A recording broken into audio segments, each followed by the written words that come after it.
नमस्कार, आपका नेता में आपका स्वागत है। मैं हूं श्वेता रंजन। पहाड़ों का मौसम इन दिनों में भी खासा गर्म है। देवभूमि में आस्था भाव से आने वाले कदमों पर भारी पड़ रही है सियासी चहलकदमी। उत्तराखंड में कांग्रेस के हाथ को सत्ता से बेहाथ करने के लिए भगवा ब्रिगेड के सिपाहसालार पूरे जोश में हैं।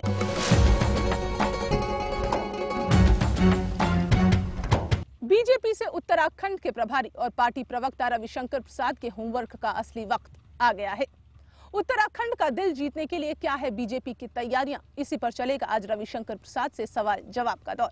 विद्यार्थी जीवन से ही राजनीति में रुचि रखने वाले रविशंकर प्रसाद लंबे समय से एबीवीपी से जुड़े रहे।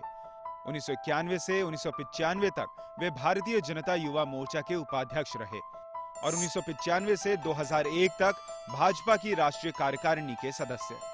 2000 में वे पहली बार राज्यसभा के रास्ते संसद में आए।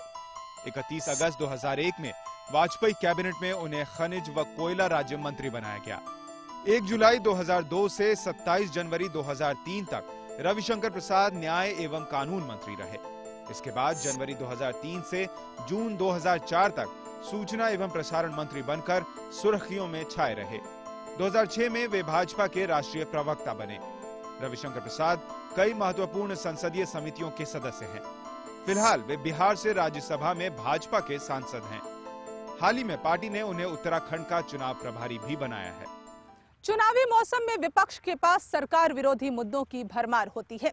हालांकि सबसे बड़ा मुद्दा सरकार विरोधी लहर को ही माना जाता है, मगर बीजेपी ने उत्तराखंड की मौजूदा सरकार के 5 साल के कार्यकाल का कच्चा चिट्ठा तैयार कर रखा है। भगवा बैनर वालों ने अपने चुनावी रथ की दिशा पूरी तरह समझ ली है। उत्तराखंड में चुनावी सरगर्मी ने फिजा में सियासी रंग घोल दिया है। बीजेपी के पास रविशंकर प्रसाद जैसे मुखर और प्रखर वक्ता हैं, जो सूबे के प्रभारी भी हैं। रविशंकर प्रसाद ने अपनी पार्टी को ड्राइविंग सीट पर लाने के लिए सीधे कांग्रेस पर हमलावर होने का मन बनाया है। उत्तरांचल में चुनाव बहुत करीब है, आप प्रभारी हैं उत्तरांचल के, क्या देखते हैं आप आने वाले वक्त में किस तरह से तैयारियां चल रही हैं? बहुत जोरदार है। वहाँ की जनता परेशान हो गई है भ्रष्टाचार से, कुशासन से। महंगाई बहुत लोगों को परेशान कर रही है। मैं बिल्कुल नीचे तक घूमा, सब 0 सेंटीग्रेड टेम्परेचर में।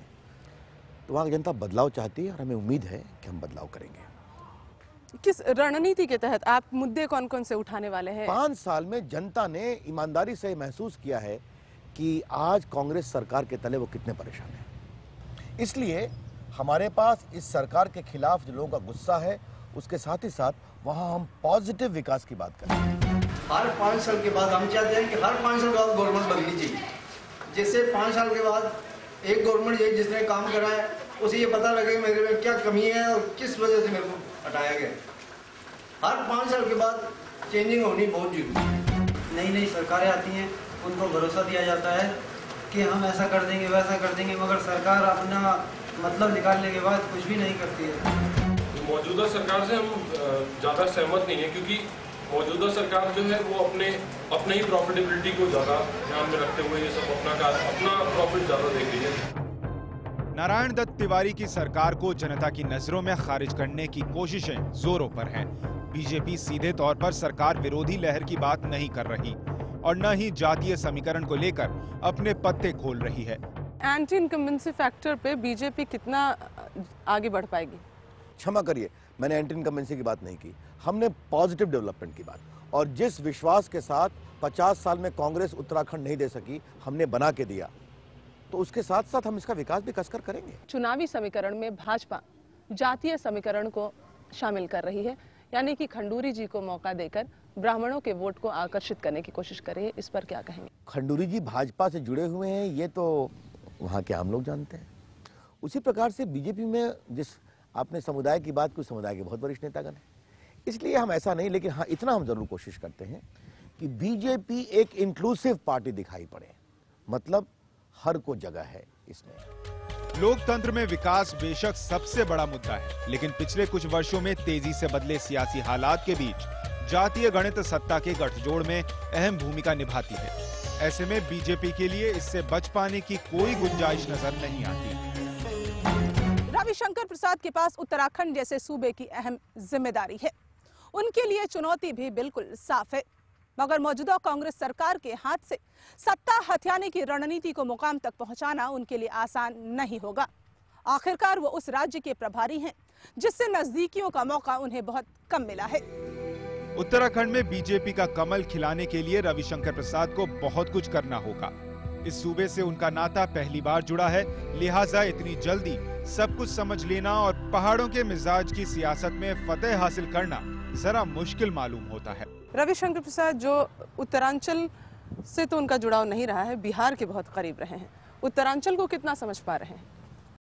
देखिए, अब तक मैं लगभग 23-24 बार हो आया हूँ वहाँ पर, और पहले तो मैं खाली मसूरी, देहरादून, नैनीताल गया था।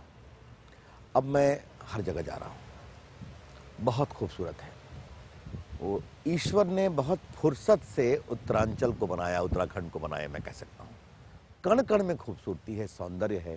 वही तो मैं कहना चाह रही हूँ, वो रविशंकर प्रसाद जो वो अविरल सौंदर्य को पहली बार वहाँ पर देख रहे हैं जाकर, तो वो अपने आप को वहाँ की जनता से कैसे जोड़ पा रहे हैं? दिक्कत यह है कि मैं सिर्फ सौंदर्य में नहीं देखा, मैं नीचे तक गया भी। मैं थल्ली सेन भी गया, मैं गोचर भी गया, मैं पौड़ी में कार्यकर्ताओं की बैठक भी ली, मैं बूथ स्तर के कार्यकर्ताओं से भी मिला। तो मैं वहाँ सौंदर्य देखने नहीं जा रहा हूँ। जहाँ बैठकें होती हैं, मेरा मूल उद्देश्य होता है कार्यकर्ताओं से मिलना, बूथ स्तर के कार्यकर्ताओं से बात करना। अगर वो इलाका सुंदर है जहाँ मैं ठहरा हूँ, उसके सौंदर्य ने मुझे प्रभावित किया है, तो मैं उसको शेयर कर रहा हूँ। पहाड़ों की खूबसूरती पर तो कोई शक नहीं है, लेकिन टेढ़े मेढ़े रास्तों की तरह ही यहाँ का राजनीतिक मिजाज भी बेहद टेढ़ा है। हालांकि रविशंकर प्रसाद दावा करते हैं कि उन्होंने देवभूमि से खुद को जोड़ने की कोशिश की है और बहुत कुछ परख भी लिया है। चुनाव और जनता के नजरिए से कितना? गढ़वाल, कुमायूं, सब जगह मैं नीचे तक गया, बूथ स्तर के कार्यकर्ताओं से बातचीत की, उनका फीडबैक लिया। उसके बिना पर मेरा आकलन बना है कि वहां जनता बिल्कुल परेशान है और बदलाव की प्रामाणिकता से इच्छा रखती है। यूं तो उत्तराखंड कुछ साल पहले तक उत्तर प्रदेश का ही हिस्सा था, लेकिन दोनों ही जगह राजनीति का माहौल बिल्कुल जुदा है। रविशंकर प्रसाद के लिए यहाँ के चुनाव कसौटी की तरह है, जिसके आईने में वो अपना सियासी हुनर भी साफ देख सकेंगे। चुनावी घमासान से पहले भगवा छत के नीचे एक खासा होमवर्क किया गया। उत्तराखंड को संजोने और संवारने की जरूरत पर बीजेपी की कोशिशें और पहाड़ों की सियासी बिसात पर जनहित के मुद्दों को लेकर होगी चर्चा एक छोटे से ब्रेक के बाद।